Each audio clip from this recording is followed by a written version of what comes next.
All right, we're just about ready to have our keynote, but to start us today, we're going to look at a video, and it's kind of a provocative video. I'm going to try over here, John. I'm just trying this different places. It's a provocative video, and it talks about a new kind of leadership. And I think one of the things about leadership is in change, we all need to be advocating for new things. And sometimes it's hard because things are emerging and it's hard to figure out really how they are as they go. So this is an issue that is emerging. And so we'd like you to think about some of the issues you see here and how they resonate with change and some of the leadership activities that we might need. And it's called Bending the Arc.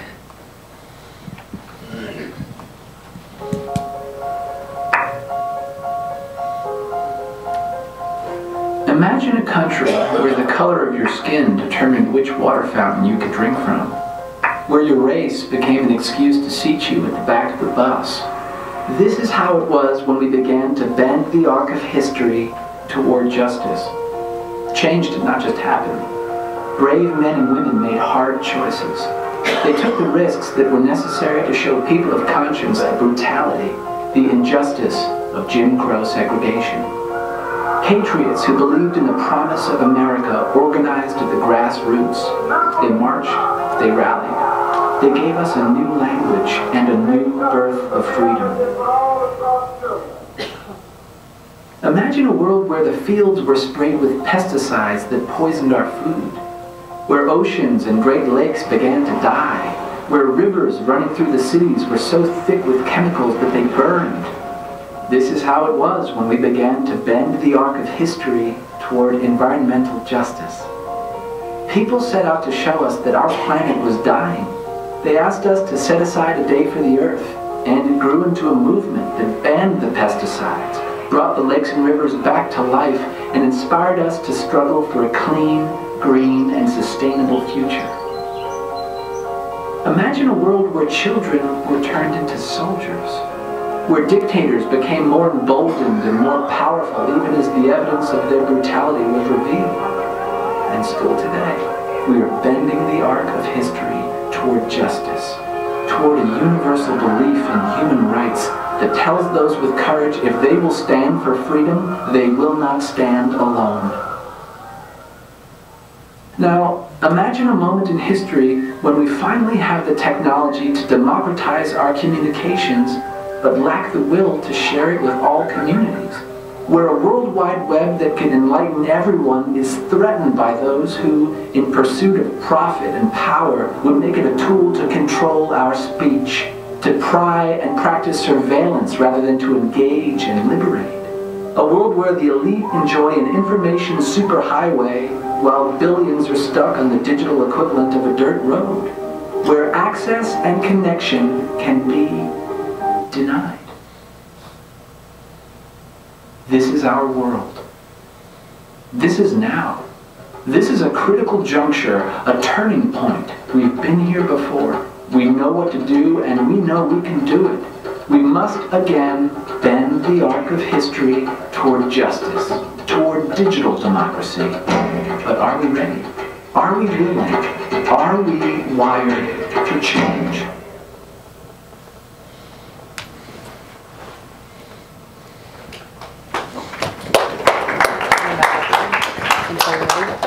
Get set. Do you have more to do? We don't really have time to talk about this now, but I think it's provocative that as we're moving through change, sometimes it's hard to see it, but when we see it, we need to speak up. And people's voices are really important. So think about this and talk about it as we have our break and as we move along. One of the things that one of the things that we just can use as a theme throughout, and when we have some small groups, we can do that. So we're ready to get started for this afternoon, and it's really a treat for us that we get to share with the whole group. And I think some of you maybe heard him in Washington. Our keynote speaker this afternoon is John Kenyon, and he's the technology strategist who's worked with the Tech Leadership Initiative. And he's worked really closely with the 8 pilots and with the National Parent Technical Assistance Center, the project officers, and with us to really help us think about technology as a powerful force that we can use strategically to advance our mission to serve families better and to help people have voices. So we've gotten to know John. I could have 2 inches of little pieces of paper if I wanted to print them about him, but John is a person who has a great deal of expertise in technology and ways to use it well. He's worked with numerous foundations, with very small groups, very large groups. He's going to go speak with the Association of CPAs next week or soon. And so we've really been fortunate to have him kind of come into our world and look at the resources and look at ideas and see where we are, and then help us kind of look at the approaches that can let us do our work most strategically. So thank you, John Kenyon, for joining us. So please help me welcome John Kenyon. Thank you. Thanks. Welcome, everybody. And I'll try and kind of go back and forth, so I'm kind of talking to everyone. Today I'm going to be talking in this first half about websites and email, and I call it more important than social media because almost everybody that hires me these days asks me to help them with social media or speak about social media, and I ask them a question that I'm going to ask you. So I'm going to ask you all, especially since you've been sitting for lunch and you'll be sitting for a while, I'm going to ask you all to stand up. So if you'll stand up for me, if you're physically able. If not, no worries. Great.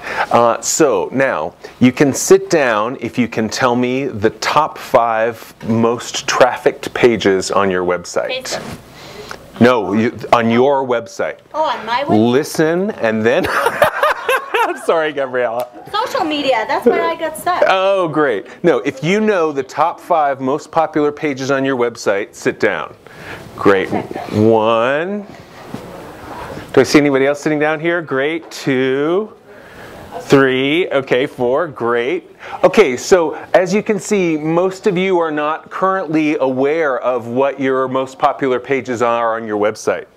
Now, you can sit down if you can tell me, if you know how many, when you send out an email, if they get clicked on and how many people click on things in your email, you can sit down. Okay, good. I see a couple more. Great. Okay, great. That's really helpful for me. Everybody can go ahead and sit down. Is that cheating? I said, well, I know Julie, and Julie knows the answer. I know Julie, and Julie knows the answer. Okay, that's great. Great. Because part of what I'm going to be talking to you about today is how important that information is. Because for a lot of, as Barb said, I've been fortunate to work with a lot of parent centers, some around the country and the ones in Region 5, around their website. In fact, I just completed an audit of the Peak Parent website and looked through it in detail and gave them a lot of recommendations. What's so important for you, and I'll talk about this more in the afternoon session, which is going to be about tracking, which is about that information about what are the most popular pages on your website. That is a gold mine of information, because right now, if you don't know that, you're giving people the information and putting things up that you think that they want, rather than listening to what they actually want and what they're kind of voting for by their clicks and what pages they're looking at. I've told this story before, but I want you to understand I worked with an organization who was spending 10 hours a month keeping up a calendar on their website about community activities and things that were related. When I finally worked with them and we got to look at their website statistics, no one ever looked at that page. 0 visits. So wouldn't you like 10 extra hours a month? I mean, how many of you would not like 10 hours extra a month? Okay, great. Well, that's right. Not to add to your job, but have it away. Great. So, I start with one example, which is the Sisters of Notre Dame that I worked with out in California. And this was their website a couple years ago. And God love them, the person that actually that managed their website was Sister Margaret. And Sister Margaret is now 84. She was 80 then, and she learned HTML when she was 70. So I didn't want to learn HTML when I was 30, so she was my hero. But as you see, it's kind of, not the most dynamic. I don't get at a glance, I don't get a window into what they do. So we went through this process of engaging everyone in the organization in participating in the website, in providing content, in getting feedback about what worked. And now, this is what their website looks like. So yeah, a big improvement, and much more at a glance I get to see, wow, these are all the kind of different areas that they work in. And they work with youth, and not everybody that works there and that they work with is, well, usually we have this phrase called male and pale, which means everybody on the website is kind of white and male. And for them it was white and female, I guess, actually. But yeah, and so this has been a big improvement for them, and they've been looking at their website statistics and understanding what works. And now that this has been up for a couple years, they're ready to kind of go to the next level. And it's brought in more donations, it's brought in more activity, it's helped start engaging their community in a different way. So what I'm going to talk to you about then is, first I want to start with an overview of online engagement. Kind of what are the essentials when it comes to online engagement? What are the building blocks? And then what about organizational capacity? Who is actually going to do all this, and what does it require? I'm going to talk to you and show you some examples of effective websites. I'm going to also talk about effective email and e-newsletters. Because if you've traditionally done a print newsletter, putting that into an email and sending that out is not a good practice. Okay, so putting a PDF of that on your website, that's not a good practice. So I'll talk to you and I'll show you some examples of what are. And questions and discussion. And I'm usually pretty good in speaking not in technicalese, but speaking in English. But if I do throw out, an acronym or something like that and you don't understand, or you have a question at any time, please feel free to stop me, okay? Any questions about the agenda or what we're going to cover? Or great. So I want to start with this article, and I think in fact Roger from Pluck Center actually turned me onto this article about web thinking that I recommend. And they talk about the choice ahead for movement leading organizations like yours. And they talk about, one thing about the internet is it's created this more level playing field. That, even though I know some of you are, local organizations, as soon as you have a website, you're not open 9 to 5, and you're not a local organization. You are open 24 hours a day, 7 days a week, and you're international. And people from all over the world have connections to your state, to the parents that you work with, to the children of those parents. And so to be thinking of yourself and understanding that, oh, okay, I have a much broader, kind of audience here and potential reach, right? And so it's also kind of redefined the role of organizations. And I'm going to talk about this afternoon when I talk about social media, but there's a great book that I'll be talking about the concepts from called The Networked Nonprofit. And they talk about, the answers to the challenges that you're facing are not just your organization and your staff. You belong to part of a network of parents and community organizers and community activists and other parent centers all working toward these issues and all working on these things. And so it's kind of redefined the role as kind of a source of information and a source of stories about what you do and what you work on. So some of the proclamations it talks about, number one is embrace your network. I work with so many of these organizations that we're thinking, it's just my staff and my organization is working on this issue. When in fact, like I said, there are people out there, we call them free agent activists, who are out there talking about your organization, volunteering for it, helping it. To make sure you integrate this online piece that I'm going to be talking about, because it's really so essential. I mean, so many people, and this has probably happened to you, before I meet you, before I meet your wonderful staff, before I understand about what you do and things like that, I often am going to go to the internet and see you first. And it's your website that's going to give me the first impression of your organization, positive or not so positive. All right, so the transparency and the collaboration and the dialogue that can happen online, and again, I'll talk about this because I will talk about social media this afternoon, but that can go on, can help you with ideas, with resources, with all sorts of things that, again, might not be contained just in your building and with your staff. A part of this that comes with the internet and also with social media is releasing control when it comes to your message. You know, allowing people to speak about their great experience with you in trainings that you do, in one-on-ones that you have, all the things that you do with parents, and allowing them to speak in their own voice. Because as you can understand, when I get an appeal from a friend who says, I really love this parent organization, I think you should check them out, that's so much more powerful than happening upon something from you or getting a letter from the development director or something like that. It's just, so much more motivating. So to be connectors and be innovators, each one of you are doing unique, interesting things. And so, for example, Elaine, I think I might pick on you. I was fortunate to work with one of Elaine's staff at the meeting in January. And one of her staff, and Elaine, you may have to remind me, but there was this process where people were submitting time sheets. And what's the name of those people, Elaine? Navigators. Navigators. Okay, great. And they were having a problem with getting the time sheets on time and things like that. And so Jessica developed this process where they could do it online.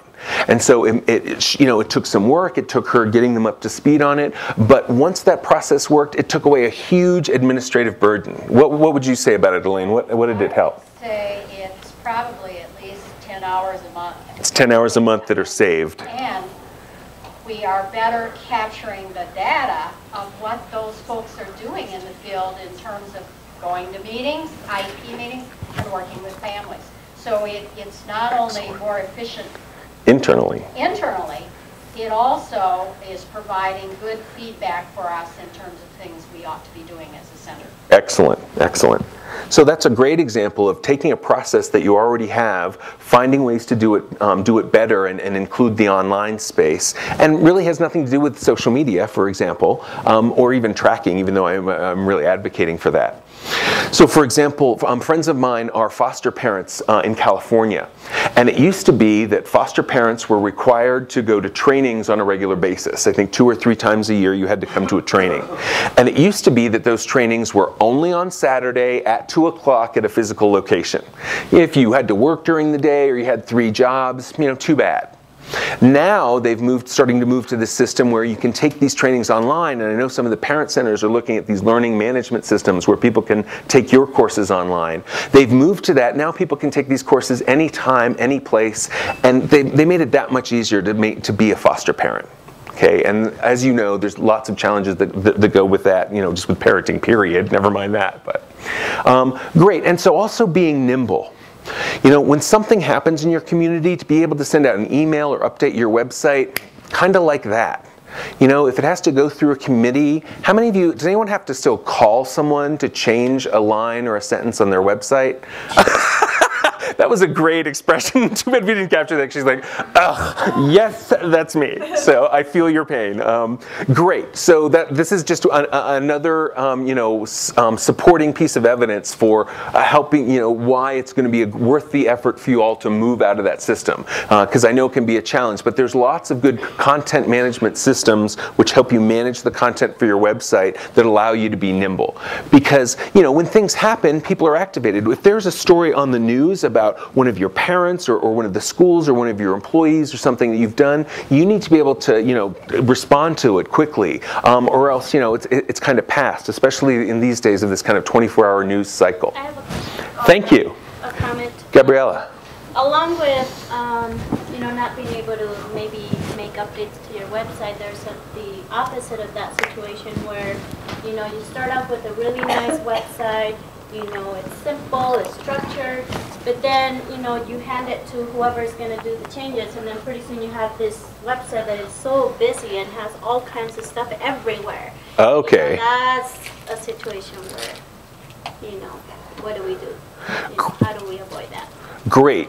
And so, and I think the key was in your description, which was then you hand it to someone. That's like saying, okay, I've raised this baby for 6 months, here you go. you know, and then wondering, wow, why does this baby have all these weird behaviors? Why is this baby cussing? because it wasn't in, you know, so because I think it's so important that you have control over your web presence, and that there's things you can do about that, about, you know, setting guidelines and having a real clear idea of this is where new content goes. Because just like I showed you that website for the sisters, after that went up, and then when you talk about changes, you know, when you just say to folks, okay, what needs to be on the home page? Well, everybody's the most important, and everybody needs to be on the home page. But that creates a lot of visual clutter, and there's something we talk about on a website, which is a visual hierarchy, which is, what do you want me to look at first? What do you want me to look at second? What do you want me to look at third? And so that it's important to keep that. So great, as we go into websites, if something comes up about that, that's a great example. Thank you. All right, so some of the basics when it comes to it. Oops, went backwards. One, of course, is an up-to-date and easy-to-navigate site. And this has a lot to do with sitting down and really thinking through from an outsider's point of view. You know, I've gone to websites, including some parent center websites, and I go and I look at the navigation, and it's like Rudolph, Donner, and Blitzen. I'm like, are they into Santa? They have a thing for reindeer? I don't know what this is, okay? That's much different than saying, here's the section for parents, here's the section for educators, here's the section for other professionals. Then I can self-identify. This is who I am, and these are the things I'm looking for. Because I don't necessarily know what your RLAC and your MEMAC and your all those kind of acronyms that you might know internally, but that as somebody from outside, so that easy to navigate thing. And so that's why when you're revising your web presence, it's so important to have somebody who's not in the organization come and look at the website and ask them, can you find these three things? You know, find these on our website and let us know if it wasn't challenging or not. Next is to be able to engage your donors and engage your members. You know, and having an engaging conversation, it's the old, you know, how to win friends and influence people. It's, you know, if you just say, this is who we are and this is what we do, that's not really engaging. You know, one of the things I talk about with my clients is, does your website have its arms open? Are you talking about join us, work with us, you know, together we're finding solutions, that kind of, you know, positive and engaging things. And also, are you sharing stories about your members, your volunteers, and your donors so people can see themselves when they go to your website and see people like them and help them relate and be like, oh yeah, I see myself in that. I've recently been reading the book Switch by the Heath brothers, which you may have heard of, and they talk about that a lot, about how, you know, people are much more apt to do something if they feel like, oh yeah, kind of all my friends and others like me are doing that. And so that works for membership and donations and things like that. The next that's really important is online donation and email tools. Is anyone still using Outlook to send email to their wider audience? I saw a giggle over there, but is that still a no, or is that a... Okay, great. You moved, okay, great. Well, Gmail, okay, that's something. So, because there's these things called bulk email packages I'll talk about a little later, and those are the things you may have heard of, like constant contact and vertical response and things like that. Great, oh good. Because if you're sending it via Outlook, you can't track what people are clicking on, which is so important. So and you can automatically collect emails on your website, so that's why that's so important. Also, that online donation tool. You know, if I get to a page, if I want to support your organization, and I get to a page that says fill out this form and fax it to our office, you know, bye. You know, you just lost a donor, because there's lots of other organizations that allow me, I've got my credit card, I'm ready to give, I want to do it now. I don't want to, you know, fax to your office. It's like, okay, let me go find a fax somewhere and things like that. Okay, the coordination between online and offline. When I get how many of you send out direct mail letters to folks to fundraise, you know, at the end of the year or for fundraising purposes? Great, okay, because I know that's traditionally how a lot of people do fundraising. When I get that fundraising letter, what's the first thing that I do? I go to your website And if I don't see that campaign mentioned or something about it on your website, your communications don't look coordinated. And why am I going to give my hard-earned money to an organization whose communications don't look coordinated? That's not, really making me feel confident in doing that. So having this coordination between the online and the offline. When you have a training or an event, doing things like we're doing today around recording it, so you're putting it up so people can see this is what it's like to be in a parent training for this parent center. Because then it's like, great, I get a window into it. It doesn't have to be the whole thing. I'm not saying just put the whole thing up online, but if you can have 3 or 4 minutes of these are the kinds of things, and here I'm talking with a parent who just went through this training, and what did you like about this training? Okay? Same thing for donors and volunteers. If you've got volunteers or donors at an event and you can walk up to them with a video camera and just say, why do you love Peak Parent Center, or why do you love Pluck, or why do you love this parent center, and why do you donate your valuable time? It's in their words. That's content that no one else in this world has, because it's your supporter talking about your organization. Okay? All right, great. Easy sharing via social media. I should be able to share any piece of content on your site with a click to Facebook or to Twitter. And there's a couple easy tools. I'll talk about them this afternoon. They're called like Add This or Share This that get integrated in your website, and it makes it easy for me to share it with my friends. Because again, if I'm looking down my newsfeed in Facebook and somebody talks about something, one of my friends, that's much different than if I just happen to hear something generic, or somebody says, check out what we're doing. So in the future, and for some of you this may be the present, there's this kind of melding of these two terms. So CRM is constituent relationship management, and that's just another term for database. The database where you hold all your member, all your parent information. And CMS is content management system. There's now all these systems that integrate those two, so that, let's say you had a donor wall that said, these are the people who have donated to our organization. Rather than the traditional process, which is, okay, I get the check, I enter it into the database. Then I've got to do an output of the database into Excel or something. Then it's got to be reformatted, and I've got to put it in some other format so I can then upload it to the website. Then I put it up. Then, like you were saying, it's not, it doesn't look pretty, and so it's got to be reformatted, things like that. Rather than doing that, this integration with the database, I create a place on the website where this is where the list of names are going to go. When I enter that new person and hit enter, when I refresh that website in a minute, the name is up there. Same with events. If you have your event information in your database and it's connected to your website, the moment you change the venue, the speaker, whatever else, whatever you add the information, boom, it's up on your website.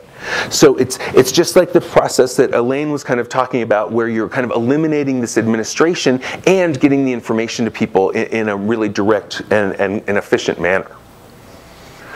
All right, so let's talk about kind of the paradigm of online engagement, because it's the same paradigm, it's just kind of using different tools. So you're probably used to kind of the traditional ladder of engagement on the left. You're attracting supporters, you're attracting donors, you're attracting people to the organization, those prospects. Then you want to engage them, get them engaged in what you do, get them to become more involved prospects. Then you want them to commit, take some sort of action, come to a class, make a donation, come to an event, be a volunteer, so they become supporters. And then you try to get them to stick around. You try and get them to be committed supporters and retain them. All right, so this is kind of the traditional ladder of engagement on that side. So on the other side, it's just the same thing, you're just using slightly different tools. So how do you get prospects? You have to drive traffic to your website and collect email addresses.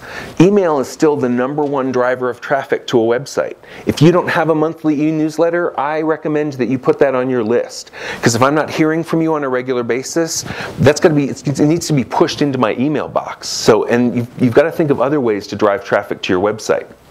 Then I get to interact by web and by email with your organization, so I'm more engaged. Then I'm able to take that online action. I can sign up to come to an event or volunteer or make a donation. And then we get to this point where there's kind of more personalized. And I kind of put that in quote personalized, because depending on your database, depending on your infrastructure, you can do different levels of customization.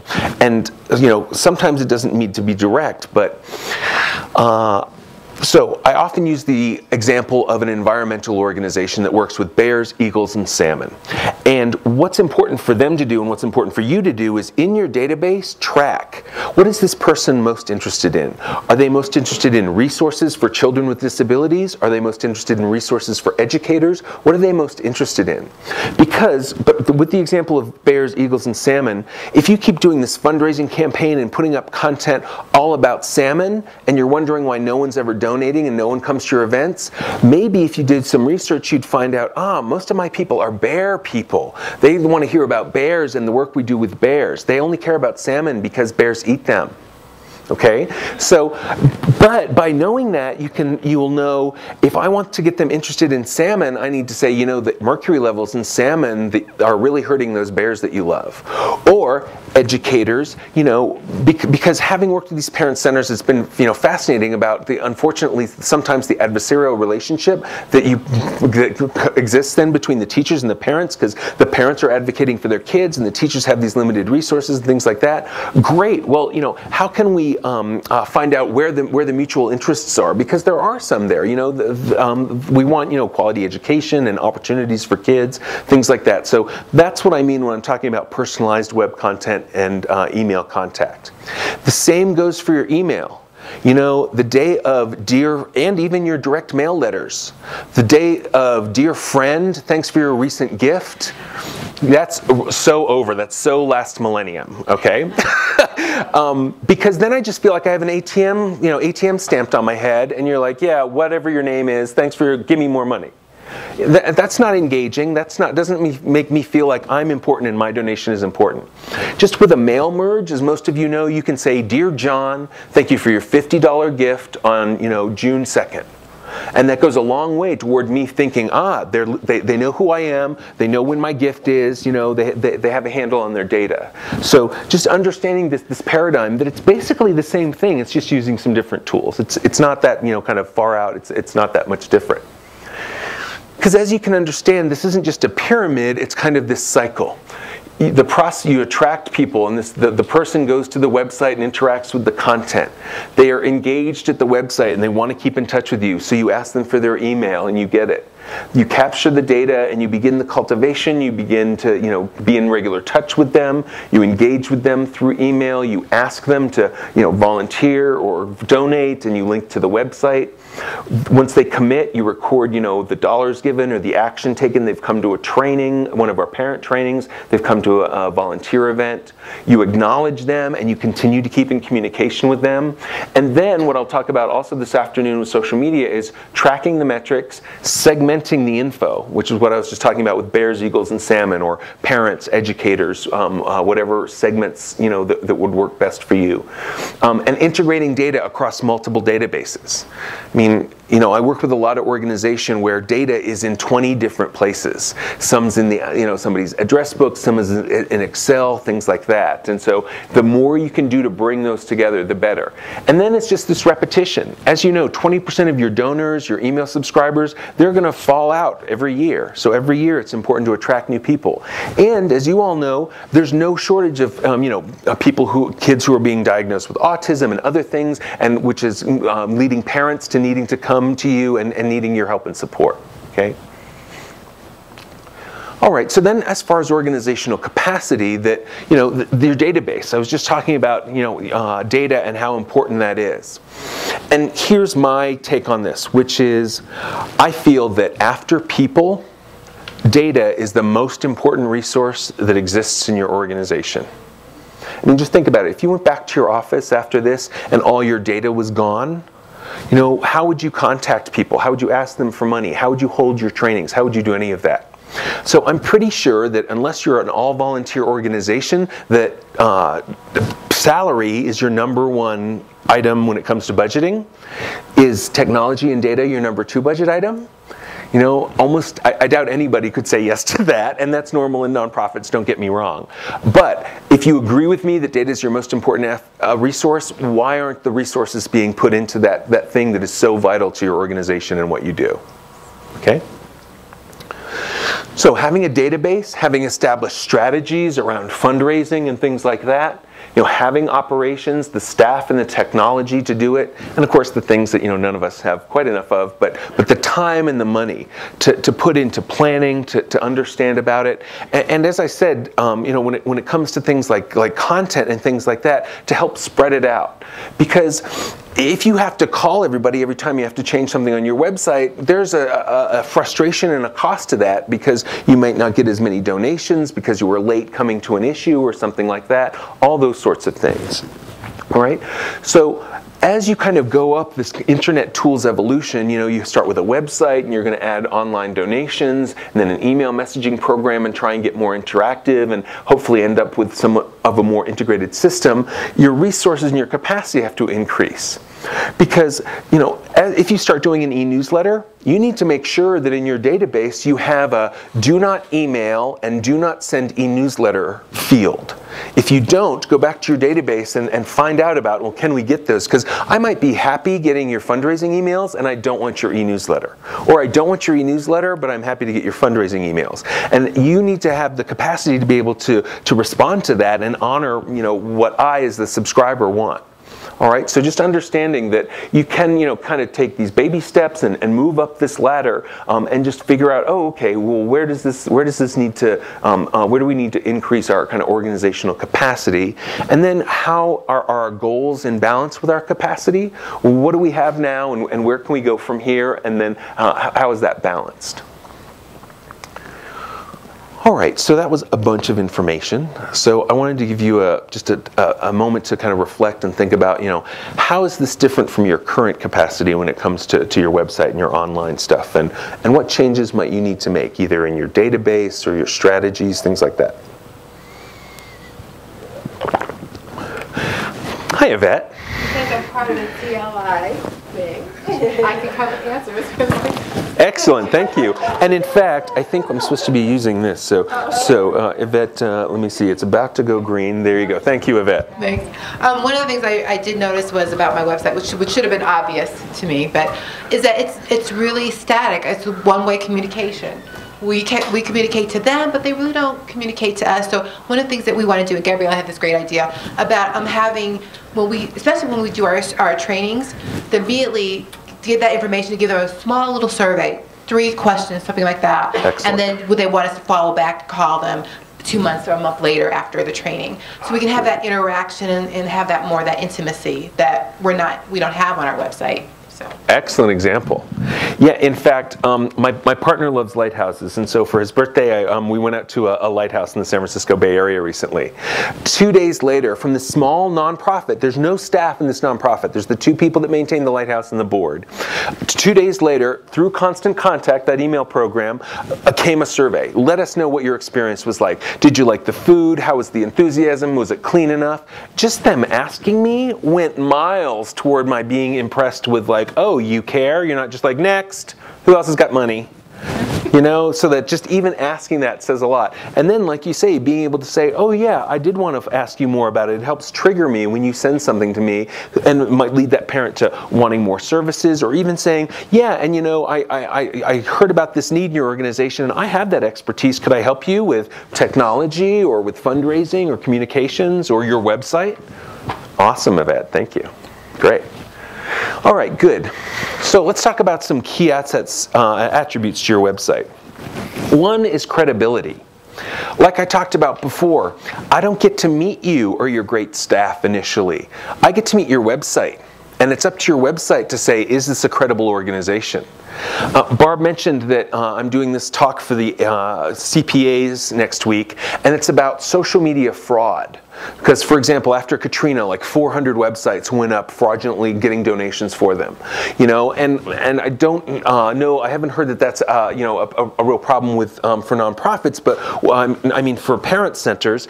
So it's really important for you to be able to show, yeah, we're credible. Here are examples of our training. Here are the things that we've done. Here are the accomplishments announcements. Here are quotes from people in, the administration or in government or in schools, at school boards that know us and talk about this. Because then that builds my confidence to engage with you, that yes, you are the place I need to go to for help as a parent, or that I want to donate to and support.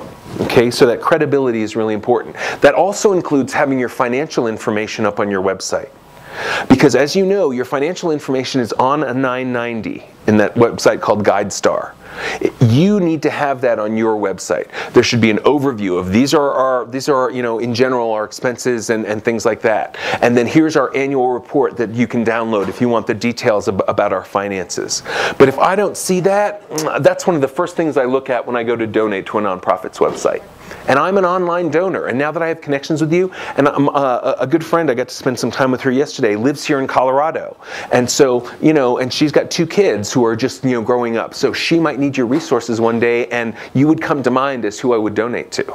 Okay, so I would want to make sure that you've got that credibility. Then that cultivation, I mentioned this earlier, and this is about, do you use that kind of engaging language about join us, work with us? This is how we are solving problems. Because people are responding, we find, much better to positive phrasing and positive examples on your website. This is how we've helped this family, this child, this parent, this school system, whatever you've impact on, rather than these are all the problems and this is what's wrong. I know you need to talk about that, and that's important, but also, like I talked about, building relationships. If you wouldn't just walk up to someone and say, "Hi, Mark, nice to meet you. I'd like $1,000." You'd build up a relationship with him. Mark might be a saint. It wouldn't go very far. It wouldn't go very far, exactly. And so, just like you wouldn't do that in any relationship, it's building up a relationship. So, like I talked about before, I come to your website and I'm we're become acquaintances. Then I sign up for your e-newsletter and I get information and I click a couple times, I read about in more depth about you on your website. Then we kind of become closer. Then I'm much more kind of primed when you ask me for a donation or to be a volunteer. I have experience with your organization. I know you. I know some of the people in it. That's another reason why, putting stories about how your staff work and what they do and the kinds of amazing things that your staff do is so important. Rather than being this faceless organization, it's like, these are the people behind that organization and seeing the great things I do. And so then, like I say, when you go to engage me, I've got a much better feel for the organization. I feel like I know you. It'd be one thing for me to just, know about Yvette's organization, but now I know her because I've spent time with her. I've heard about the things she's done and things like that. So I'm much more likely to raise my level of engagement. Then clickability. That interactive user experience. Can you have things that are, the web is a visual medium, and I've gone to so many, and parent centers, but other nonprofits as well, that are text. It's just blocks and blocks of text, okay? And this is a visual medium. You need pictures. Could you think about putting up, a map? And Google Maps is free to do this on. I had the Sisters of Notre Dame do it. And put, here are the schools where we work in. Or here are the places where we provide trainings, or things like that. Because that's a nice visual way for me to look at where it is and even click and drill down and find more information about specific trainings or services or things that you offer. So how else might you have this kind of interactive user experience? Can you, just kind of like Yvette was talking about, I've seen organizations have 2-question quizzes on their website. What can we improve, or we're trying to dig or get more information from our supporters about a specific issue or specific initiative. So in what ways can we be more interactive with our website and not have it be that kind of one way that Yvette described? Last and certainly not least is content. Content is the most important element and requires regular input. And I work with a lot of organizations to help them change their culture of their organization, because for so many organizations, it's like Alvino is the web guy, and so he's responsible for all the content. He's got to write it and put it up and format it and take all the pictures and all that. And we don't need to do that. Well, right. Guess what? Wake up and smell the coffee. Everybody in the organization benefits from that website. You know, parents come and find out about you. Donors come out and come there and decide whether or not to give. You know, if you're going to meet with a member of a school board or a principal or a teacher, they might go to that website before they meet with you, and they're going to decide what they think of you based on that. Okay? And so everyone should be contributing content. You know, the person on the ground, like the advocate, or I'm sorry, Elaine, is it a navigator? Navigator. A navigator telling a story about their experience in those IEP meetings and dealing with that process, that puts me right in sitting next to them like a fly on the wall. You know, that's much more powerful than Elaine saying, oh, you know, we've had, you know, whatever, 3,000 IEP meetings in, you know, this quarter or this year. Okay, that doesn't bring it alive for me. But someone saying, I met with this teacher, these were this teacher's concerns, these were the needs of the child and how the parent worked with them, and this is what I suggested, and this parent did this great thing or said this really interesting thing that I think could be helpful for other parents. Okay, so not only are you helping your other supporters, you could be helping each other because you're sharing your stories that way as well. So trying to change your culture, because when I'm talking about people contributing content, this is not written content.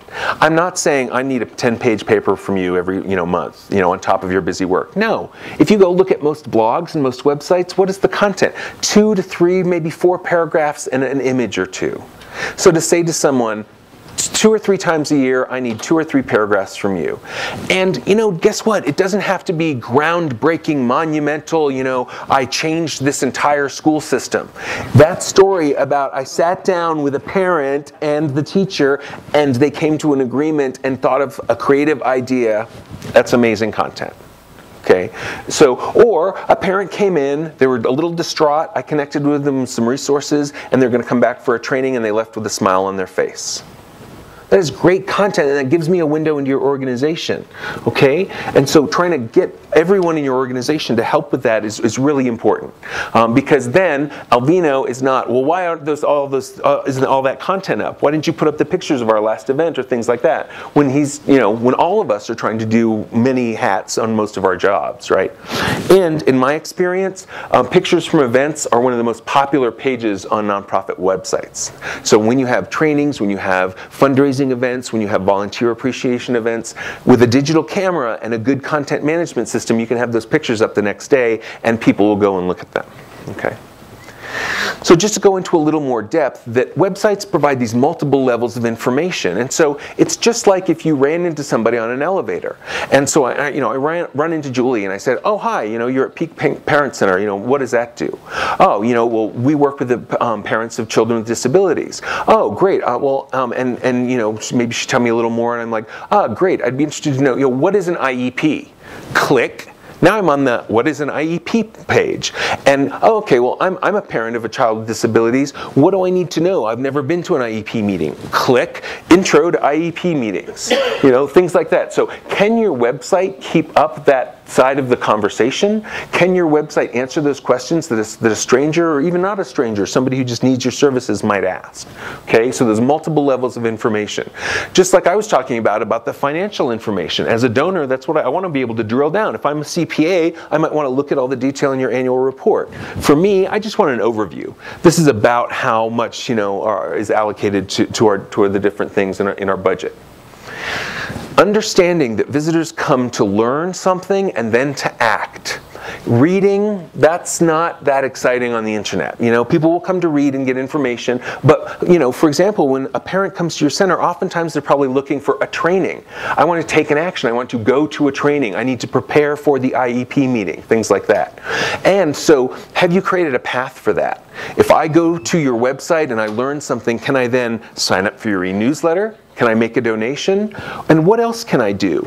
Are there other resources or help that you could use that are non-financial? Especially when you're dealing with lower income populations. To just ask them to donate, that's not, good, really, helpful. Is there something, can they bake something for, an auction that you're having? Can they donate something? Can they just come in and donate their time at some volunteer thing? Are you going to bring a group of the parents and kids together to, I don't know, clean up a stream or something just to build that community? Something like that. So think about, what is that cultivation? What can I provide for them to do? And that it's important that you provide, those clear paths, that good navigation, and lots of information and interaction so that you can increase people's level of understanding of what you do. Because you do lots of great work. And it's, kind of like the sister would say, this little light of mine, I'm going to let it shine, kind of thing. That the work you do is wonderful and amazing. And as I've worked with these parent centers, it's just been wonderful to work with people who are doing such great stuff. Tell us about it. Tell them about it. Okay. And there's something that I call the 3 threes that I think are really important that all of you should know. And if you don't, put this on your list for homework. Who are your 3 primary audiences? Are they parents and educators? And what would you say is the third one? I think, probably for a lot of you, the first 2. But, or, is it, donors? I don't think most of you are membership organizations, but, are they donors? Are they, lawmakers? Who would you say are those primary audiences? And then what are the 3 things you want them to know? What are the 3 things you want them to know about the organization? Do you want them to know about the quality of your work, the quantity of your work, the quality of the service, the quality of the attention, the quality of the support, the quality of the trainings you provide to parents? And then again, what are the 3 things you want me to do? And signing up for the e-newsletter and making an online donation, that's great. But what else can I do? And what can I do if I don't have any money? What service can I provide? What can I help you, do? Can I come in and help you do filing? What can I do that's not just within the box of kind of money and things like that? And to understand that your users and your audiences, there's kind of these concentric circles of people like, your board knows you, very well. The staff knows the operations well. You may have some major donors that really, are closely tied to the organization. Then members or just, regular donors. And then interested prospects and general public. So can you match solutions? And for this, I'm kind of meaning content. Can you match your content to these different audiences?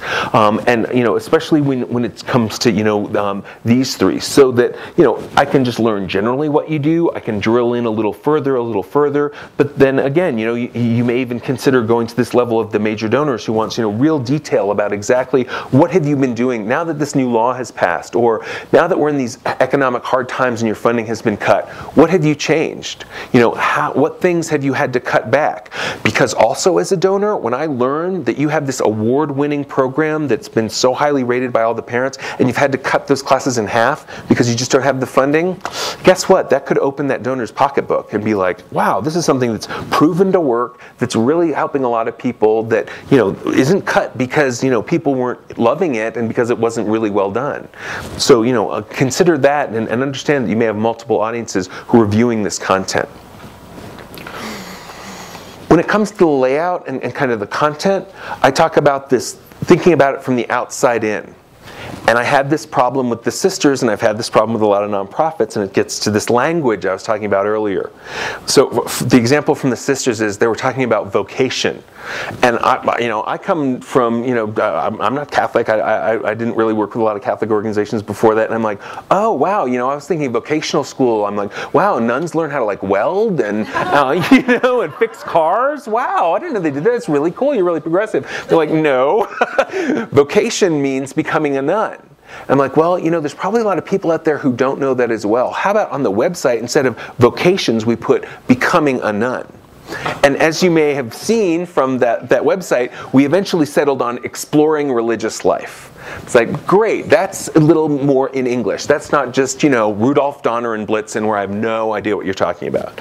All right? So it's really important to ask yourself, both in navigation and in language, can people find what they're looking for on our site? And trainings are something that I think, most of the parent centers that I've worked with do. And I've seen such a variance in the kind of quality of the web pages around training. Some are this big long list, which are alphabetized by the title of the training, which I may have no idea about. And so it's like, so I need to go and read through this list of 100 different trainings to find the one that I want.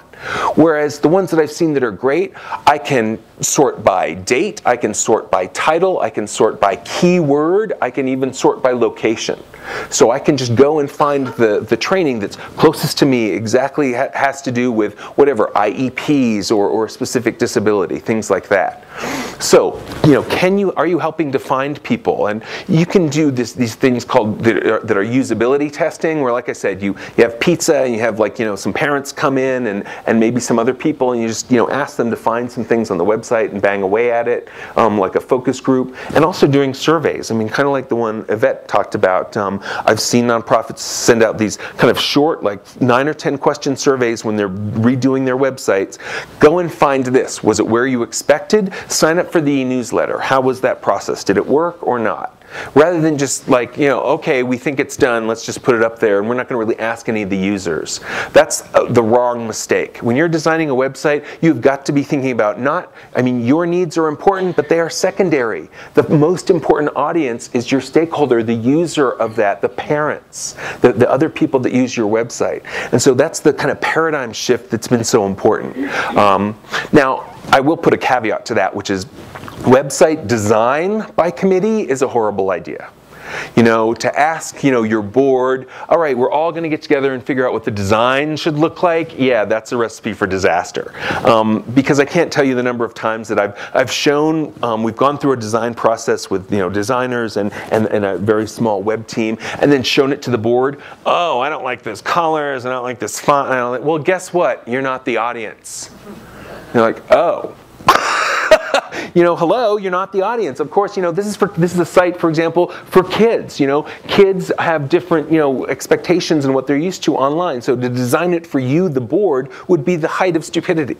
And so it's so important to keep your users in mind when you're doing all this. Okay. All right, and to think about, what do you already publish? Who do you serve? What do you do and how you do it? Like I said, the work that you do on a day-to-day basis, that's kind of normal for you. You know what you do. But as an outsider, I don't know how you do it.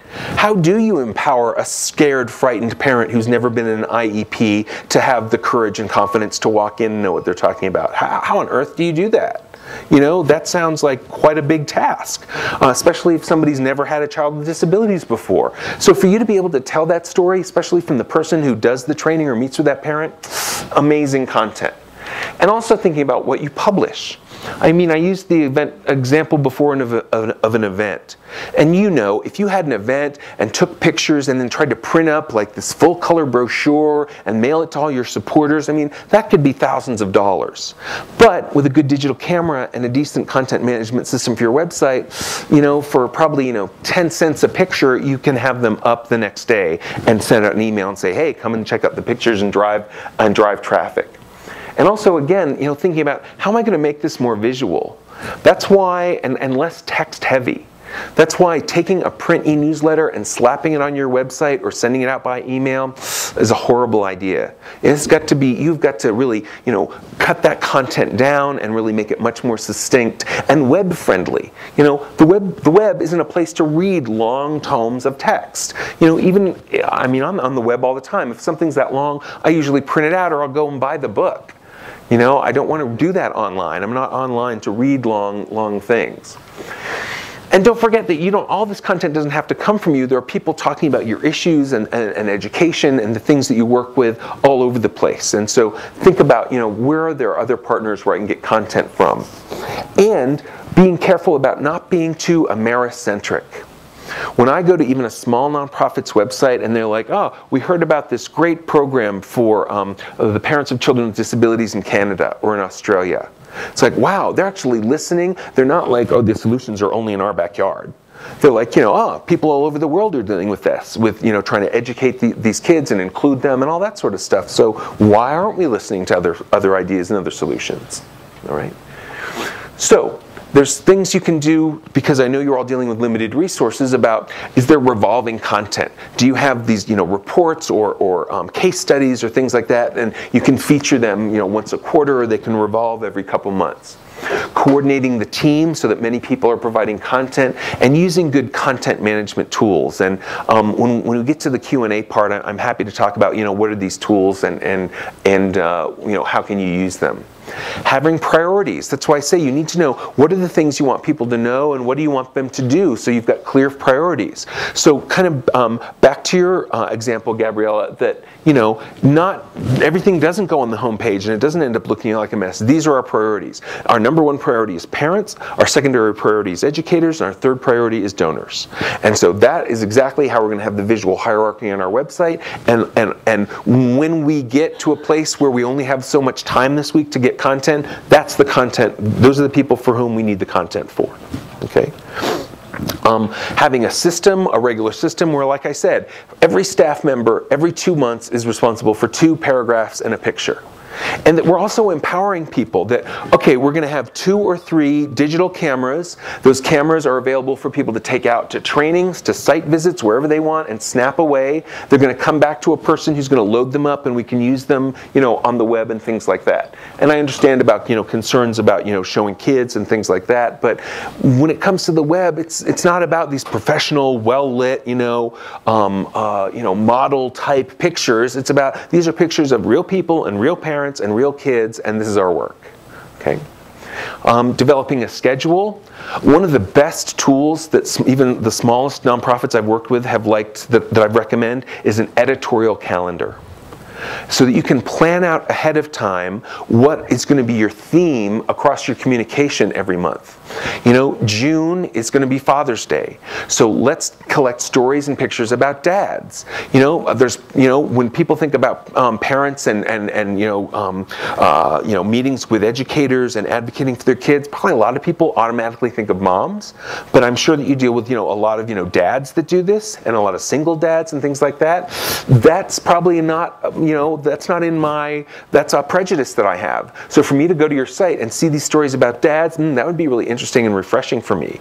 And, again, might spur donations, might spur other things. So it doesn't always have to be about holidays. It could be about other things. I mean, school starts in September, so that makes sense for maybe, back to school in August and September. Tax day, April 15th. Could you do something about that? It just doesn't have to be about holidays. But that way, in March, you can say to the staff, June, we're going to do stories about dads. So now, in March, start thinking about dads that are great volunteers, who are great advocates for their kids. Let's get a picture, let's call them and talk to them for 2 minutes and get 2 paragraphs about why did they like working with our parent center. Again, that's amazing content. And I'm not talking about hours of work. Share the load. Again, if you can ask volunteers, and I also think that every one of your board members should write 2 paragraphs about this is why I'm a board member for this place. Again, could you have a volunteer call up the board members and say, hi, I need 2 minutes of your time. I have 2 questions for you. Why are you a board member for this parent center? Why do you volunteer your valuable time for this place? Great, thanks, I'm done. I'll send it to you to approve. And we're going to have, every other month now, we're going to have, hear from our board member about why they love this parent center. 2 other things that are important. I've already talked a little bit about interactivity, but a privacy policy. If you want to collect my email, one of the first things I'm going to look for is a privacy policy. And there's lots of great examples out there. And basically what I want to know in English at the top is we're not going to sell or do anything else or give anyone your email address, where it's going to stay with us and it's going to be confidential. Okay? All right, so I wanted to give you an example of the normal kind of content funnel. Like how does content, and this is kind of, I picked on Albino before about the content funnel, and usually there's some client services people and maybe staff and others who are providing a little of the information, but the web manager is usually responsible for the strategy, finding the content, writing the content, editing the content, creating a headline, classifying it, where does it go on the website like you were talking about. All that goes through them. They then have to format and upload the posts and package and distribute it so that it can go here. Okay, to the letters, to the annual reports and the funders, so that it goes to the stakeholders.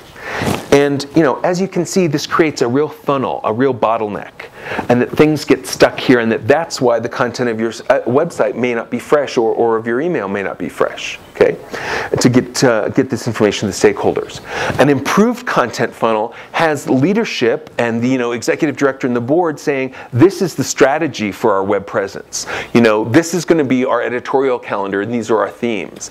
Then having staff and volunteers talk about, resources and organizational info, having the staff that work with the parents doing case histories or client stories. The development director, great, go out and get the stories from the donors and why did this person leave us this money in their will or include us in their will, because that's going to get other people to do that. And the volunteer coordinator talking about, here are some of our amazing volunteers.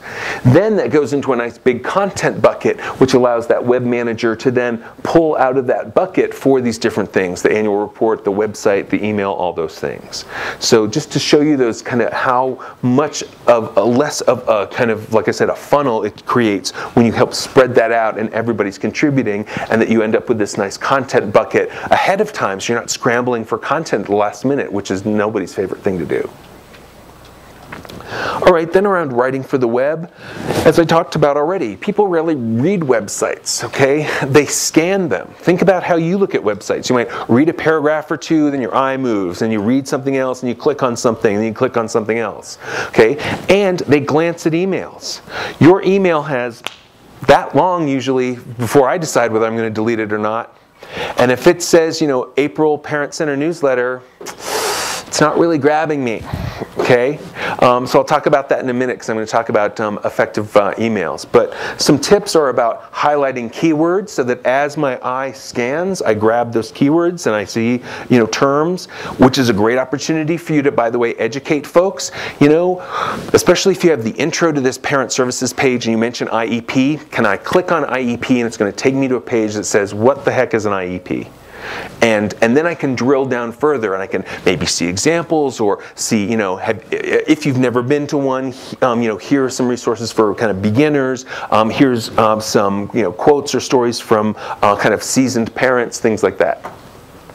Use bulleted lists. Again, they're easy to scan. Keeping it to one idea per paragraph. Again, the web is not the place for long, drawn out, involved, getting really deep into some issue. I know it's important to talk about them, and I don't mean dumbing it down, but oftentimes you need to cut your text in half and then in half again, so it's nice and succinct and short, so I can read it and I get it.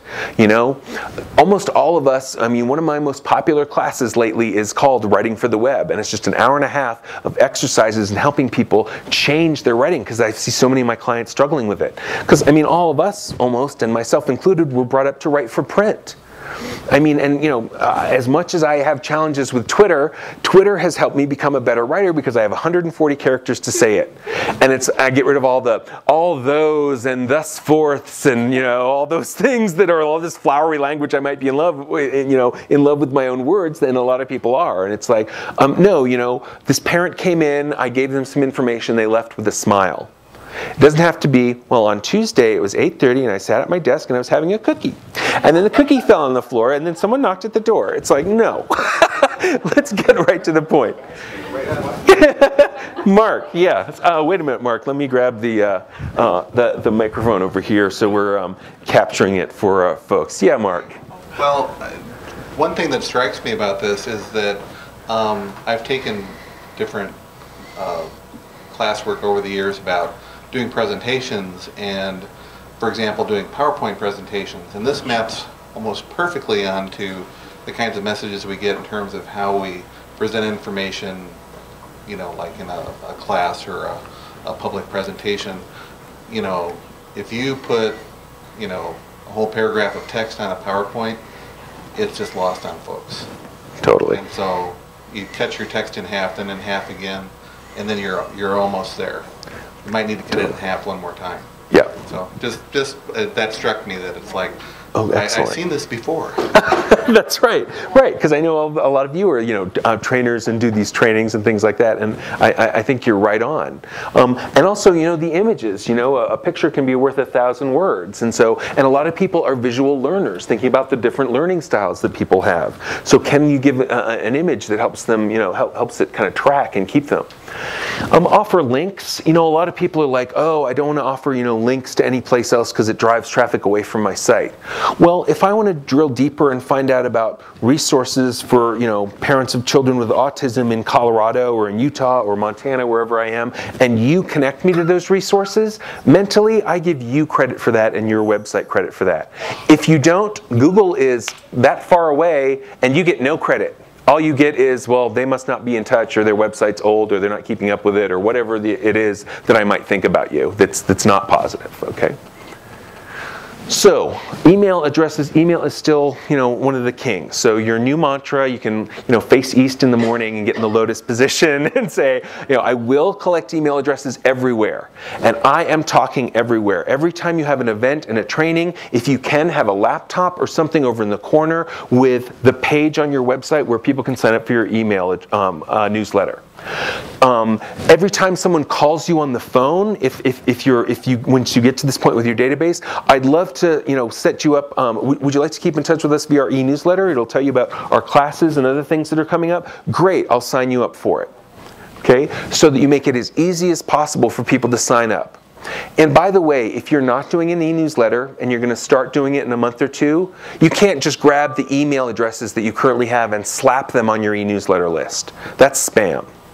Okay, because you have a relationship with them and because you have their email address for some reason, you are allowed to send them one of the best emails you've ever written saying, we have the best e-newsletter since the coming of print, and it's going to give you fabulous information about our trainings and our resources. Sign up.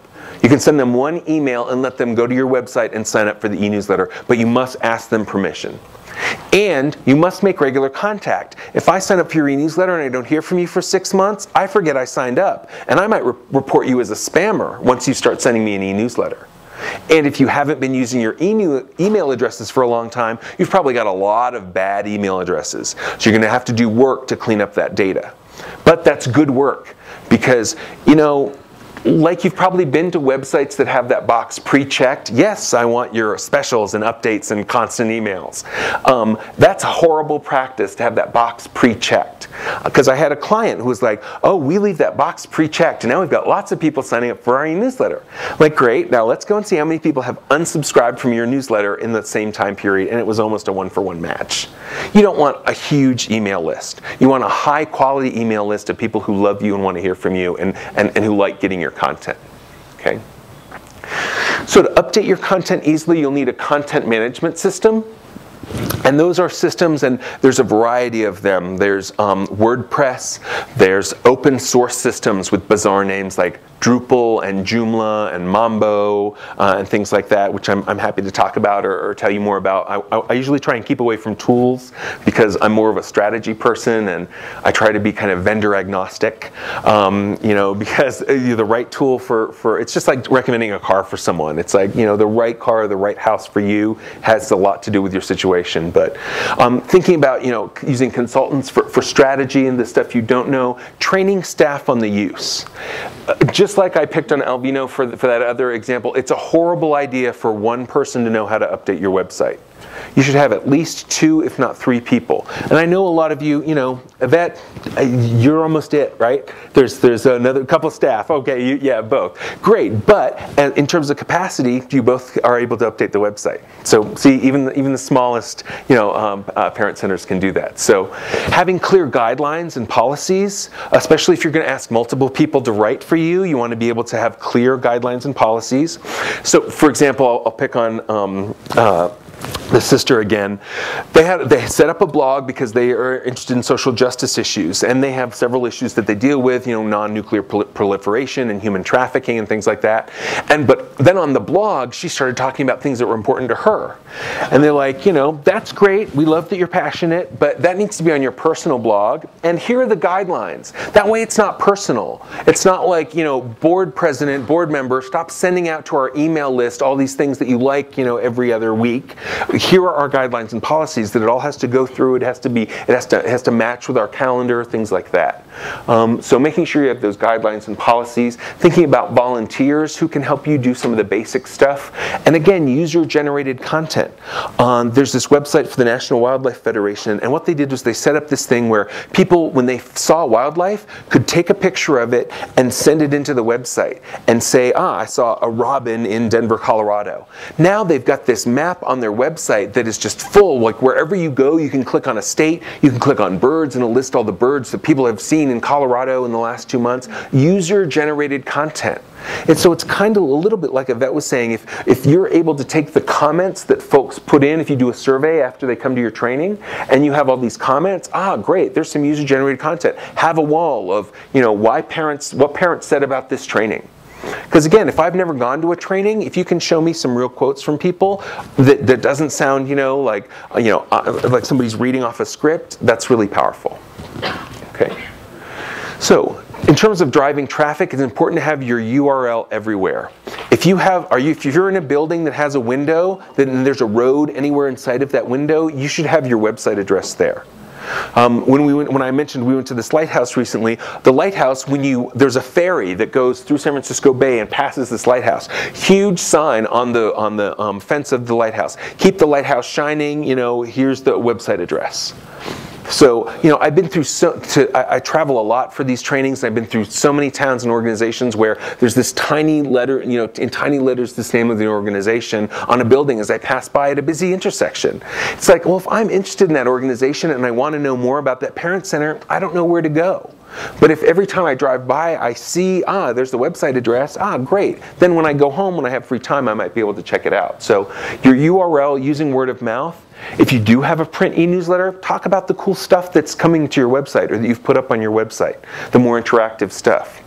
Linking to partners and to content in other places. Your fundraising campaigns, special events, those can all drive traffic to people registering for the event, reading about the event, looking at pictures about it. I've already talked about email and e-newsletters. And if you don't know, Google has just really improved their nonprofit program.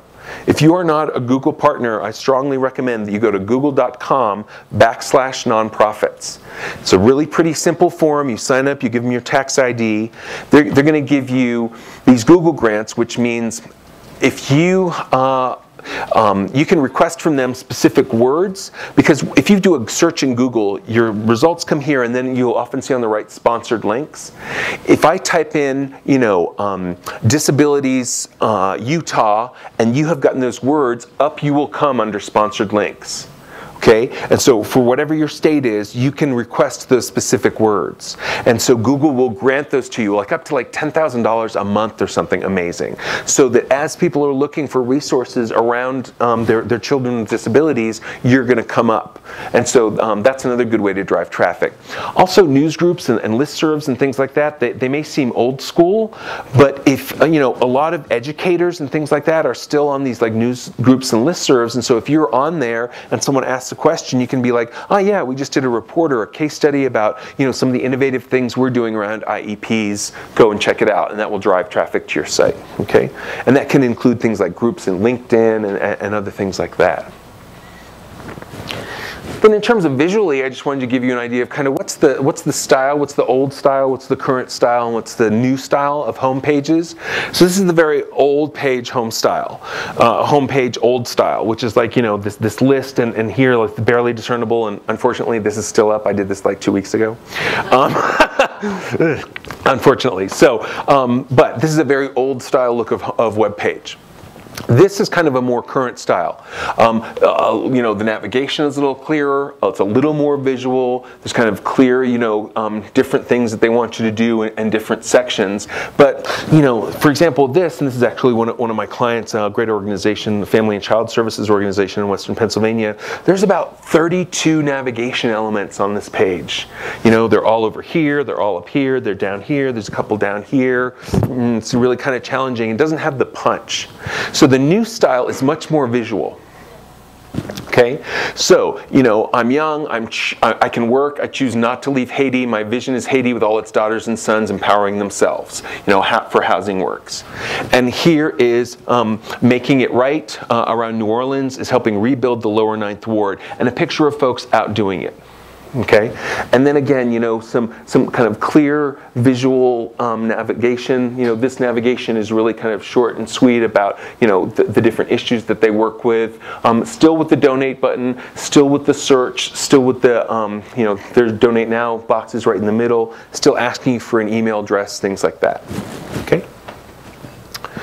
All right, so just to review, all the stuff we've talked about websites. It's about, you know, that cultivation, that clickability, about considering your audience. Your audience, you've got to put your audience first. I know that, you know, what you want to tell people is very important, but you've got to temper that with what do they want to hear.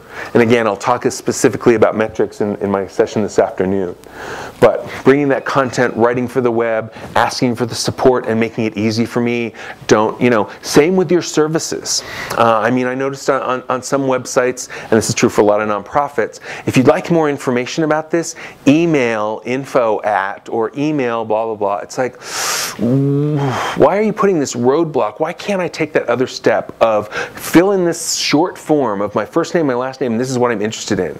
So rather than us playing phone tag for 2 weeks while I just try and get in touch with you to tell you why I'm interested in, or email tag, you are like, hi, Elaine, great. You know, you're interested in this, you know, you want to know the basics about IEP. Great. You know, here's how I can connect you to resources. It moves the conversation forward and stops wasting your time with, hi, who's this? You know, oh, really? Did I email you? Did I send that to you? You know, why are you contacting me? Because it's 2 weeks later and they've had a lot going on, and so have you. Okay? So just having those basic forms where I can tell you this is what I need, or this is what, so that you can process it in a different way, can be really helpful.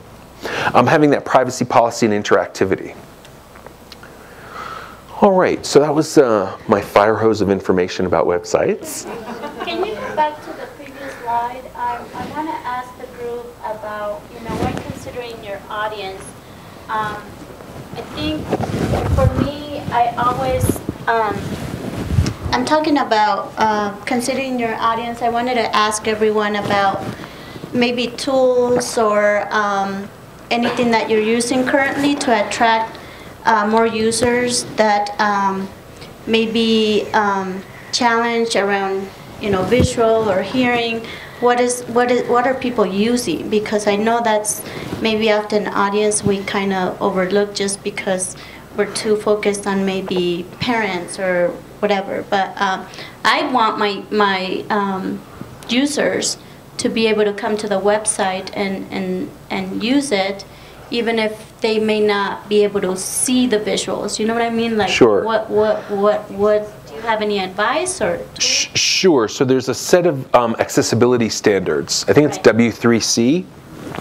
And anybody, whenever you revise your website, you need to make sure that the person you're working with knows about those standards and is working with those standards. Because just like, you know, if I'm visually impaired and I have software that reads your website, if you do it wrong, the reader's going to say Times New Roman 12 point red font, rather than welcome to the Peak Parent Center.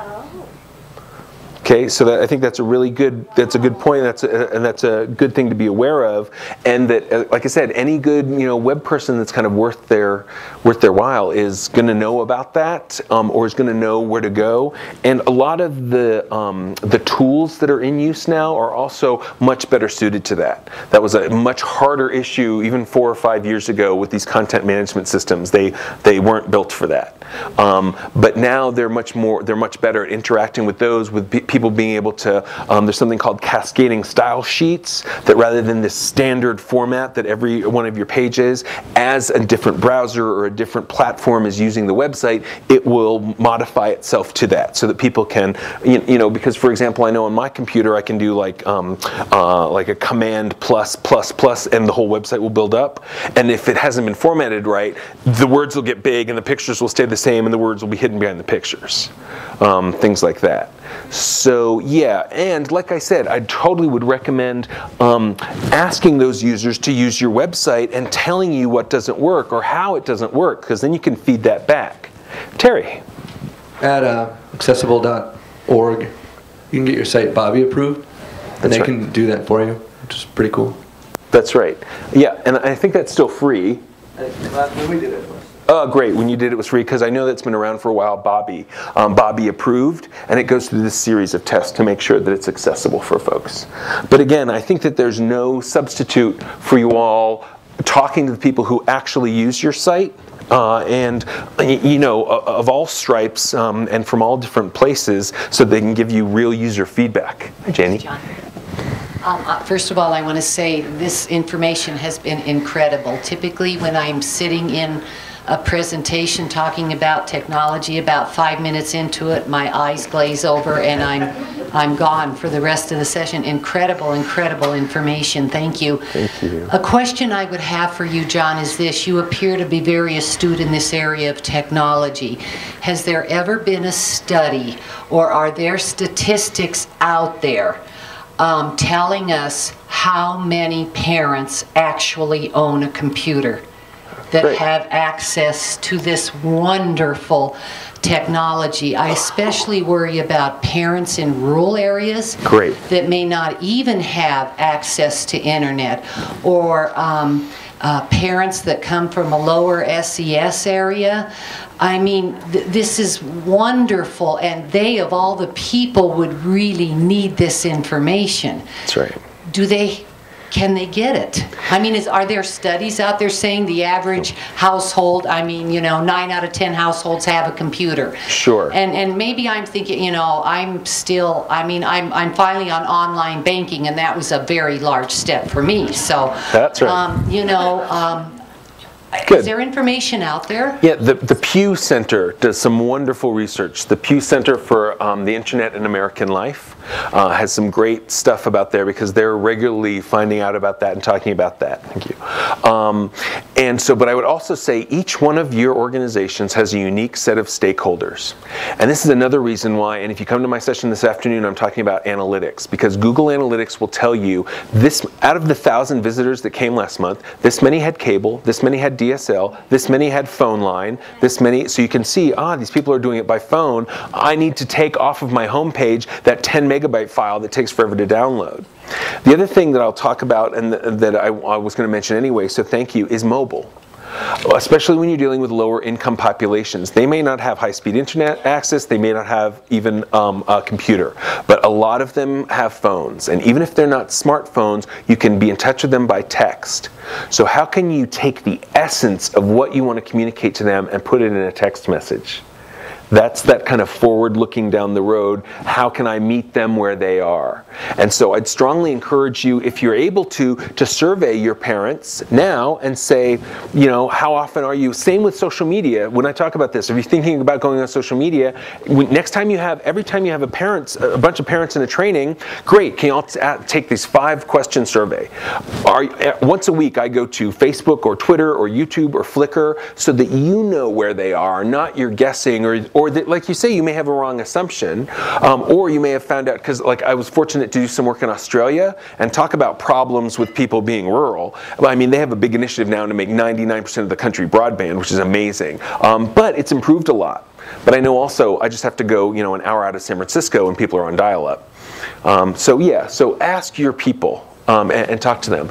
Great, and I'll just take one more because I've got to go through a last piece of content before we move on, and then I'll come back to Q&A. Yeah, Linda. Thank you for all of this. It's just fascinating, and I think you have to look at ages too. Smart. Generation, the younger generation, everything is computers, cell phones, text, That's right. versus an older parent that might not look at that. And I know as a consumer, I always ask when I talk to the parent, Great. would you prefer this in mail, or would you prefer this online and let me walk you through it? Great. Yeah, because I know one of the parent centers at the TLI was talking about, they put a webinar up about, with some of their trainings on it, just like they would a class. What they found out they had to do was go back and teach people how to use a webinar.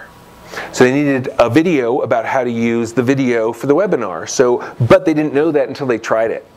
And I would just add to what you said, that I would ask people, do you want this online, offline, or via text message? Would be the next evolution of that. Great. All right, so let me just talk about then email for a few minutes. You know, a lot of people think that it's more important than your website, and there are some exceptions, but there is a truism that websites don't really raise money, email campaigns do. And I don't think this is on here, but just a tip that most organizations find three email campaign works best. 1, we're kicking off this campaign, we've got 30 days to raise this money. 2, in the middle, this is how far we've come, help us keep the momentum going. 3, there's only 2 days left, because you need that sense of urgency when you're fundraising. So that's why emails are so important, and it's a cornerstone of your online presence. I already talked about, you know, it can't say dear friend, it needs to say dear John, you know, thanks for your blank, you know, donation. You need to think about segmenting the list. Why, if I'm trying to raise money for my for a certain program that doesn't maybe interest educators, why am I emailing the educators and trying to raise money from them? You know, or vice versa. Just like I talked about with bears, eagles, and salmon. You don't say to the bear people, oh, we want you to help us raise money for salmon. They don't care about the salmon. But if you can connect them, you know, that's great. And also, you talk to different segments and lists better, differently. Integrating it, so again, and this goes to social media too. In print, if I see the same message from your organization, in print, on the website, in email, on social media, the same message. That's why that editorial calendar can be so helpful, but especially when it comes to fundraising. And trackable about finding and out information about the people. I already talked about respecting your subscriber. If I ask to be unsubscribed from your email list, do not send me another email the next day, you know, or as close as possible as you can. Make sure you have that privacy policy. I talked about building the list the right way, and I'll show you an example of what I mean about the compelling envelope. This is HTML versus a block of text, again, much more compelling, and to test it in different programs and services. And most things like Constant Contact will do a test for you, so because sometimes it'll look different through Yahoo or Google or things like that. So some techniques are, you know, the click-throughs, click here to read more. You shouldn't be giving me the whole story in an email. You should be giving me a teaser. What does Elvis have to do with pluck? I don't know. What does Elvis have to do with pluck? It makes me want to click. So, you know, it's kind of a teaser to make people to go and read the full story online on the web. Asking people to spread the word, doing that personalization, segmenting the list. Like I said, maybe, you know, members or non-members or parents who've given less than $50, or maybe you want to do it geographical. Finding out how many people clicked on the link. So here's an example of an interesting newsletter from TerraPass, and I want you to notice what's up here at the very top. They do like this micro table of contents. It doesn't say TerraPass April newsletter. It says no more gas tax, a baby's carbon footprint, sustainability myths. So this is what I see in my inbox, not April newsletter. So I think this is an interesting idea. So you might want to consider doing a micro table of contents, or just some kind of micro header for, you know, what's the name of the campaign, not just fall fundraising campaign, but, you know, taking, you know, leaps and bounds for children with disabilities. Okay, and again, do you see a lot of text here? You know, no, these are all teasers. You know, there's a headline, a single line teasers. Read more. It's linked to read the full story on the website, and that's what you're trying to do with these emails. Not try and push into my email box everything that you've done in the last quarter. Okay. Great, and also having it be visual, you know, making sure that you've got the images and things like that going on. So here's your website and other places to gather email addresses, gathering it everywhere, finding a bulk email vendor like Constant Contact, and then testing approaches.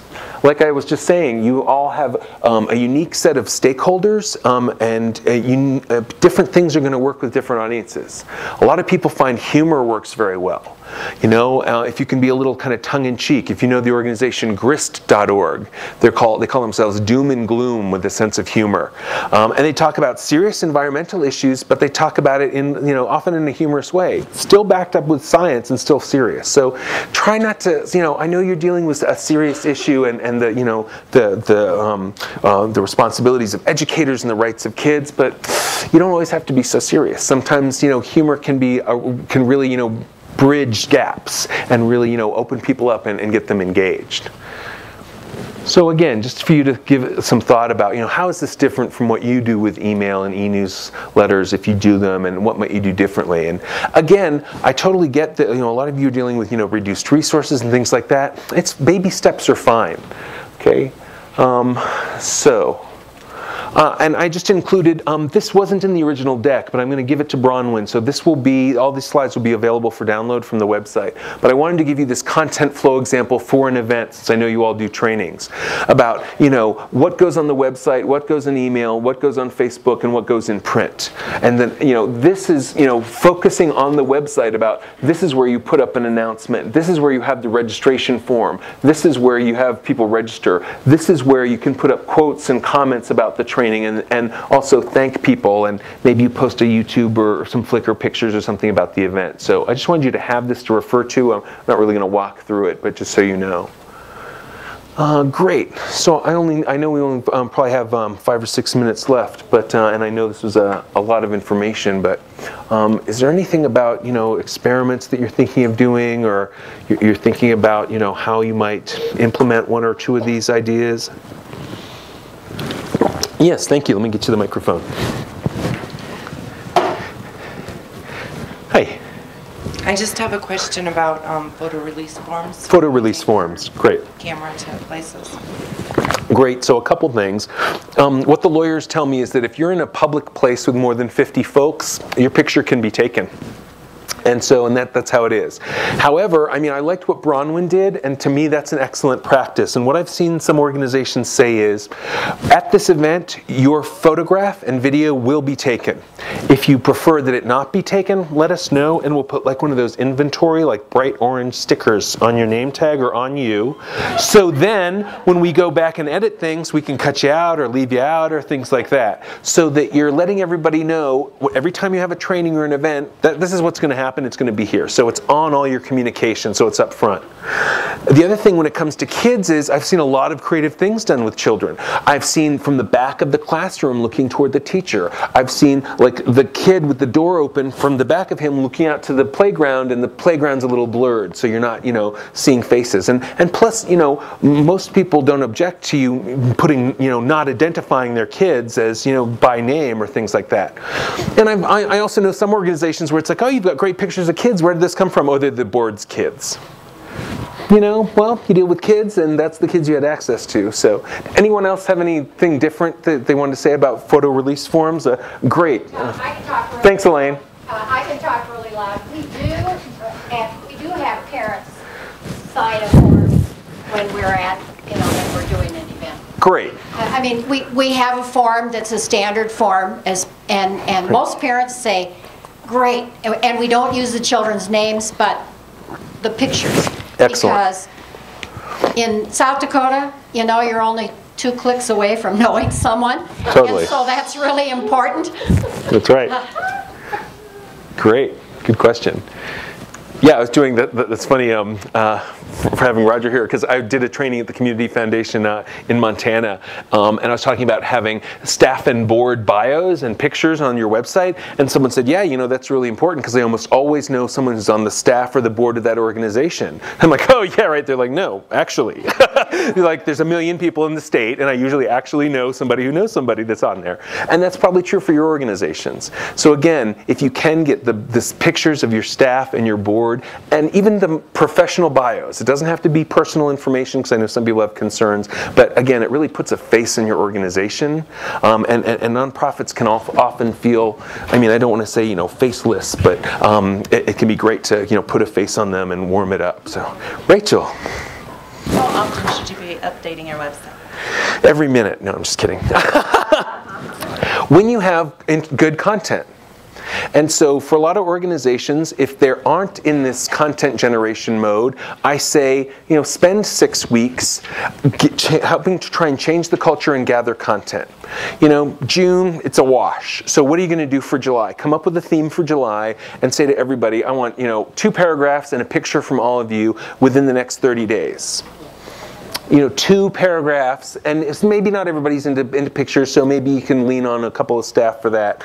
Gather that content and then have it ready. So July 1st, you're like, great, now I have 6 stories, so once a week I'm going to put up new content.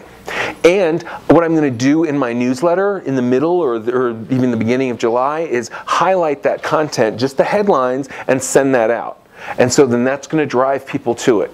And that I'm going to, once I get a little ahead of that curve, I'm going to have that content bucket that I'd like you to have that has, you know, pictures from all sorts of events that you can pull from.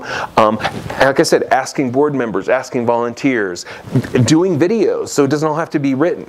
You know, why are you here volunteering at this event? You know, why are you here at this board meeting? You know, why do you volunteer your valuable time? Or, you know, again, as parents are coming out of a training, what's one thing that helped you in that training?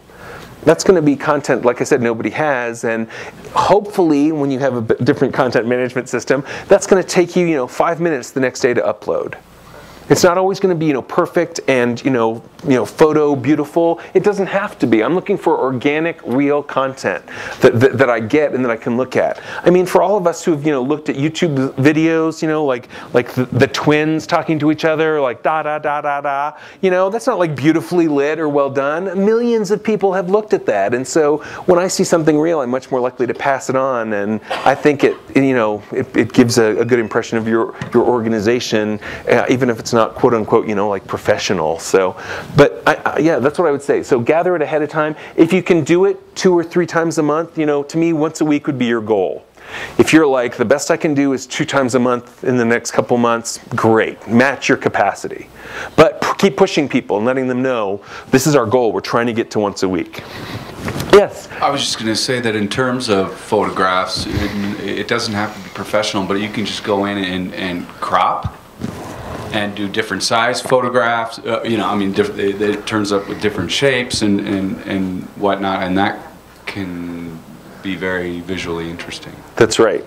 And another tip is to try and not have these like big group photographs online, because once you shrink them down, they're like these little pinpoints. Yeah. So there's I've heard some rule like no more than 3 to 5 people in a picture, because it just, you know, doesn't scale that well. So great. So this afternoon, like I said, I'm going to be talking about social media, and I'm going to be talking about how do you track these results and see if your efforts are worth it.